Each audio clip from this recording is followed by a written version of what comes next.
వనపర్తి జిల్లా పెబ్బేరు 44వ జాతీయ రహదారిపై రోడ్డు ప్రమాదం జరిగింది. కర్నూలు నుంచి హైదరాబాద్ వెళ్తున్న 2 కార్లు ఒకదానికొకటి ఓవర్టేక్ చేయబోయి బస్సును ఢీకొన్నాయి. బస్సు నిజామాబాద్ నుంచి తిరుపతికి వెళ్లి కార్యక్రమానికి వెళ్తూ ఉండగా ఈ ప్రమాదం చోటు చేసుకుంది. ప్రమాదంలో ఒకరు అక్కడికక్కడే మృతి చెందగా పలువురు తీవ్రంగా గాయపడ్డారు.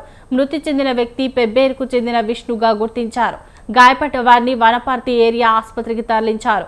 ప్రమాదంలో 2 కార్లు, ట్రావెల్స్ బస్సు సైతం దెబ్బతిన్నాయి. రోడ్డు ప్రమాదంతో జాతీయ రహదారిపై భారీగా ట్రాఫిక్ నిలిచిపోయింది.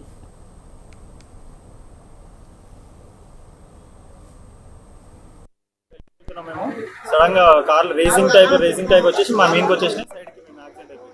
45 మంది ఉంటాం, 30 మంది అయింది. సీరియస్ ఇంజురీ కాదు, నార్మల్ ఇంజురీ. హాస్పిటల్కి వెళ్తే కానీ తెలియదు ఇక అక్కడ ఏం సీరియస్.